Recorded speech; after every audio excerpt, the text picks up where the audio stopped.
ఈరోజు ఈ సమస్యను గురించి నేను దేవుని ముందు మోకాళ్ళేసి కూర్చున్నప్పుడు దేవుడు నాతో మాట్లాడాడు.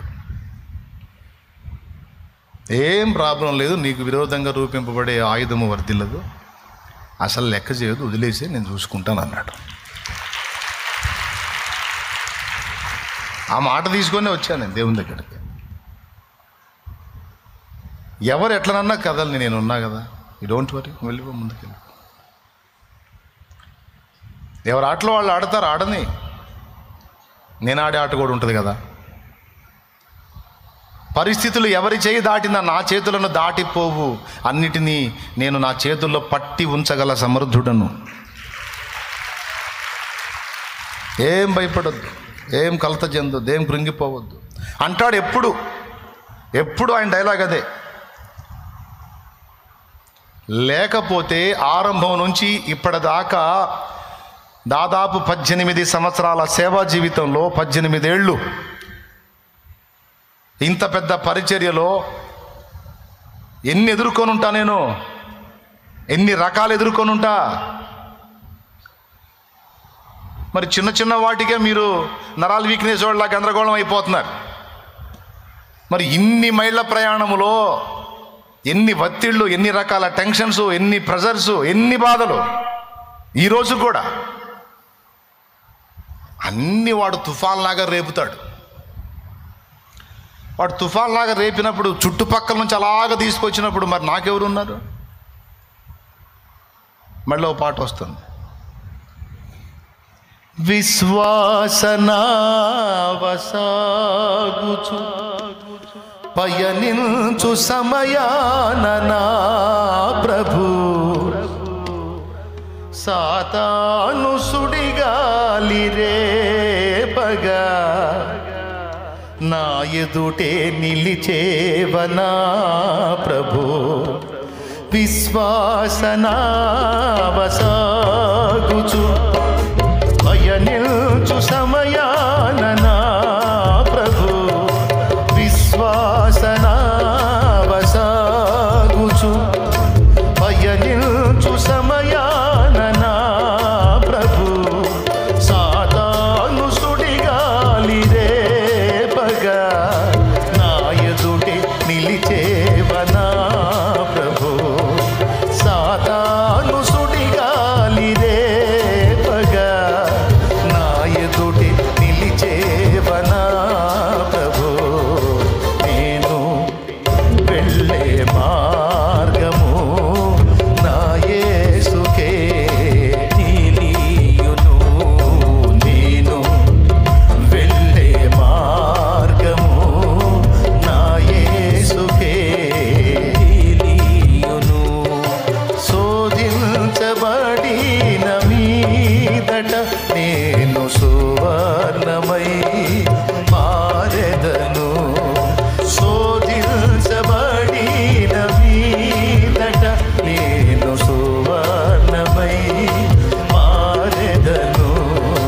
హల్లెలూయా హల్లెలూయా హల్లెలూయా ఆమేన్ ఆమేన్. హల్లెలూయా హల్లెలూయా హల్లెలూయా ఆమేన్. ఎక్కడే సుడిగాలి వాడు రేపినా నాకున్న దిక్కు ఒక్కటే, నా యేసయ్య పాదాలు. పరిగెత్తుకుంటా పోయి ఆ పాదాలు పట్టుకొని కూర్చుంటాయి, ఇక ఏమైనా చేసుకొని ఇష్టమని. నాకు తెలిసింది ఏకాంత ప్రార్థన ఒక్కటే. ఆ ప్రార్థనలో వెళ్ళి ఆయన కాళ్ళు పట్టుకొని కూర్చుంటాను. నాకు తెలియదు నువ్వే కాదు కానీ కార్యాలు కానీ. నా ప్రభువు లేచి హోంకరించాడంటే అప్పుడు ఉంటుంది ఒక్కోడికి. దేవునికి స్తోత్రం. ఏ శ్రమకైనా, ఏ సైతానుకైనా, ఏ దురాత్మలకైనా, ఏ దయాలకైనా పౌరుషము గల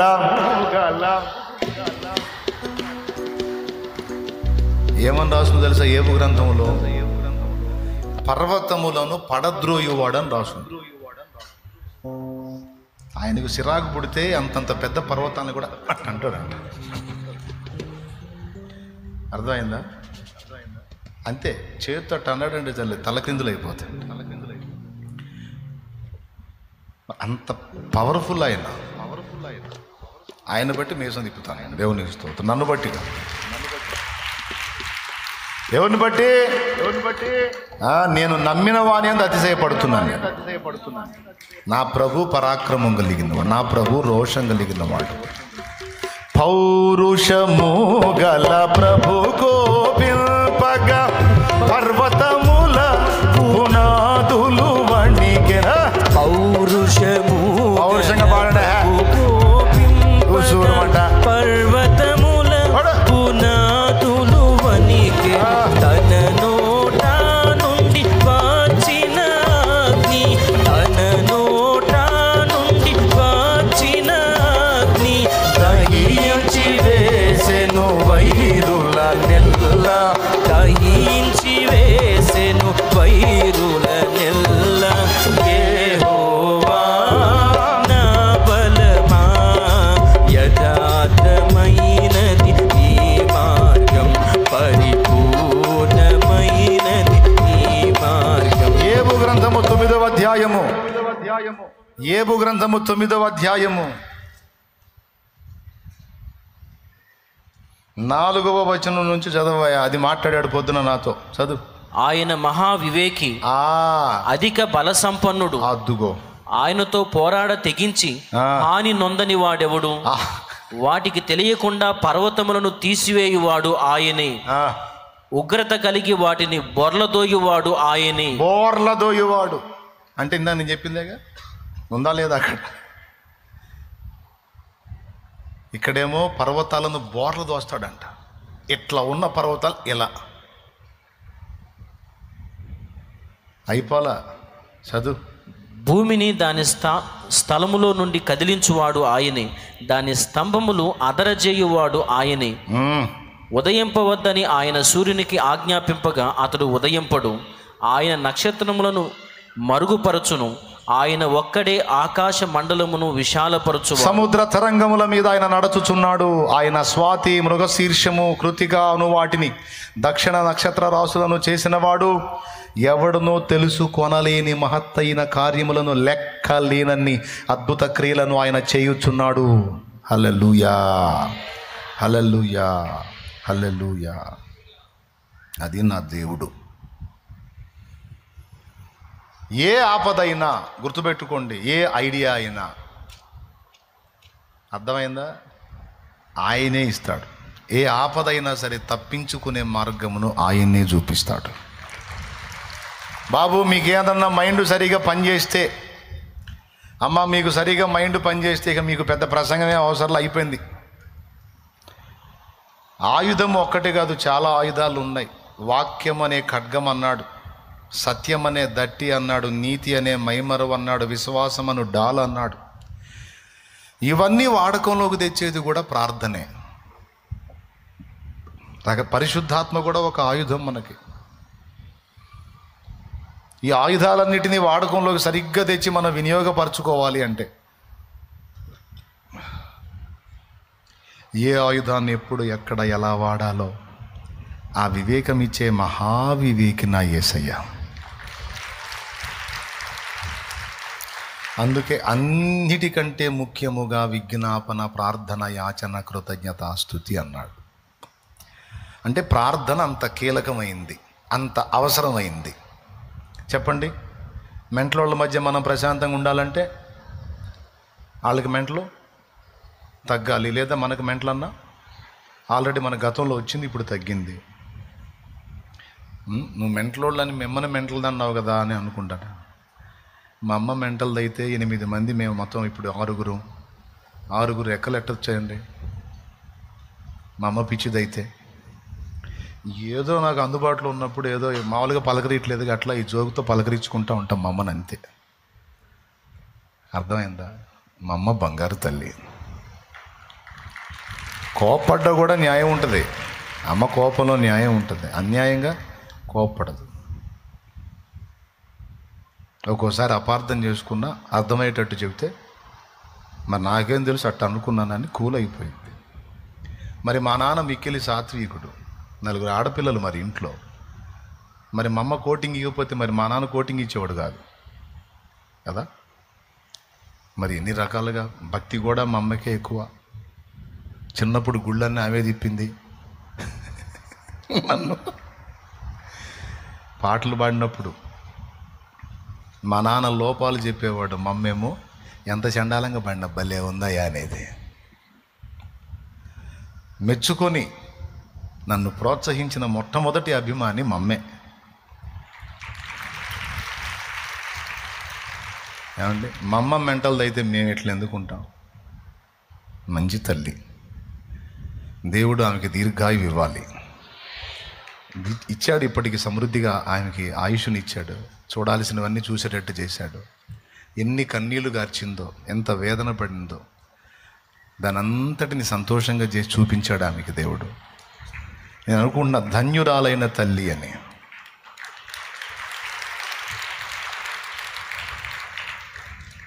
మా అమ్మ చతురు ఆడుతుంటా ఆమె అంతే అమ్మ. మరి అమ్మతో కాగా ఎవరితో? ఏమంటే నవ్వించాల్సింది అమ్మనే, ఎందుకంటే గతంలో ఏడిపించా కదా తెలియక. అందుకని ఏదో ఒక విధంగా అమ్మని పలకరిస్తూ ఉంటా.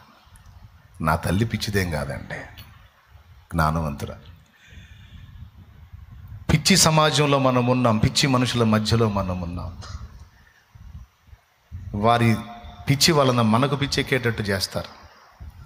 అలా వాళ్ళని పిచ్చోళ్ళలాగా శోధించేది దయ్యాలు. అవి వాళ్ళని శోధించకుండా ఉండాలంటే వాళ్ళ పక్షమున మనం చేతులెత్తాలి, ప్రార్థన చేయాలి. అప్పుడు చుట్టూ ఉన్న వ్యక్తులు కంట్రోల్లో ఉంటారు. వ్యక్తులు కంట్రోల్లో ఉంటే నువ్వు సంపూర్ణ భక్తి చేసుకుంటావు, మాన్యత కలిగి అంటే గౌరవనీయంగా బతుకుతావు, నెమ్మదిగా ఉంటావు, సుఖంగా ఉంటావు. దీనికి అవసరమైంది ఏంటి? విజ్ఞాపన, ప్రార్థన, యాచన. రైట్. మరి శత్రువులను ఎదిరించడానికి ఉపయోగపెట్టాల్సిన ఆయుధాలన్నిటినీ కూడా సరిగ్గా అమలు చేయడానికి కావలసిన వివేచన జ్ఞానం ఇచ్చేది ఎవరు? యేసయ్యే. మహావివేకి కదా, అనంత జ్ఞాని కదా, విశ్వానికి యజమాని కదా, మన హృదయపు అభిమాని కదా, మన బ్రతుకు చుక్కాని కదా. మరి ఎవరి పాదాల దగ్గరకు పరిగెత్తాలి? గ్రంథములో ఎప్పటికి అవసరమైన వచనాన్ని అప్పుడే చూపిస్తాడు. భయపడిన వేళ ధైర్యపరిచే వచనాలు, కృంగిన వేళ లేవనెత్తే వచనాలు, రోగము వేళ స్వస్థపరిచే వచనం, మొత్తం ఇందులో నుంచే మాట్లాడతాడు. చాలాసార్లు నాకు అవసరమైన సంగతులన్నీ నా తండ్రి తన గ్రంథము నుంచే మాట్లాడాడు. అందులో మాట్లాడిన ప్రతి మాట అక్షరాల నెరవేర్చి నిలబెట్టాడు.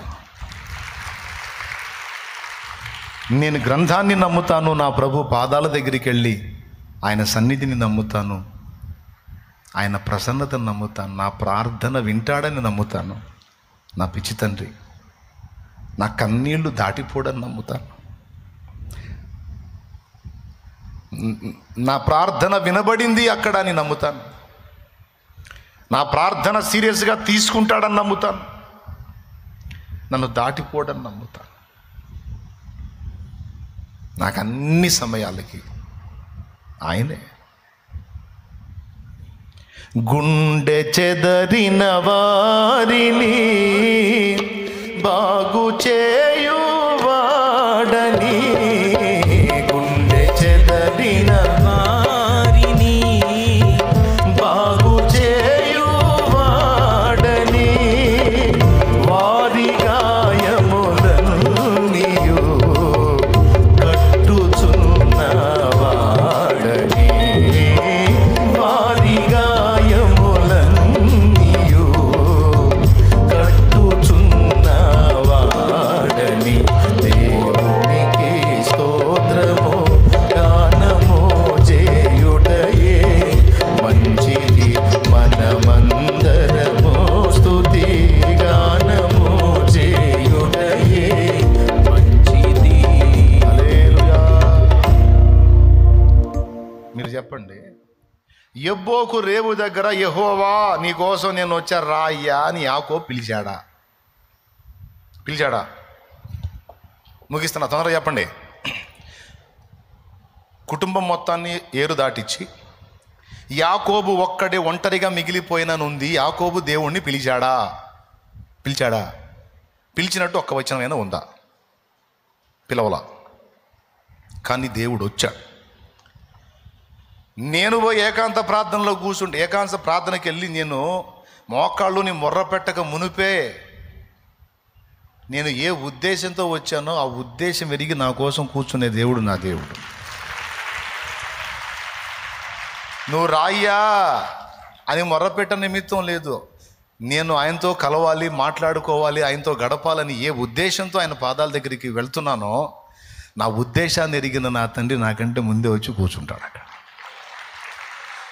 యాకోబు ఏ ఉద్దేశంతో కుటుంబం మొత్తాన్ని, పశువుల్ని, పనోళ్ళని, పిల్లల్ని మొత్తాన్ని ఏరు దాటించి కూర్చున్నాడు ఒంటరిగా? దేవుడు తెలియదు. ఉద్దేశం ఎరిగిన దేవుడు యాకోబు పిలువకయ్య వచ్చేసాడు. మన ఉద్దేశాలు ఎరిగి కదులుతాడండి ఆయన. నువ్వు దేవుని సన్నిధికి వెళ్ళి మొర్రపెట్టి మొత్తుకోనక్కల. నువ్వు కన్నీరు గార్చినప్పుడు ఎందుకు ఏడుస్తున్నావో తెలుసు ఆయనకి. ఏది నిన్ను బాధ పెట్టిందో, ఏది నిన్ను క్షోభ పెడుతుందో, ఏది నిన్ను కృంగదీసిందో, ఏది నిన్ను భయపెట్టిందో తెలుసు.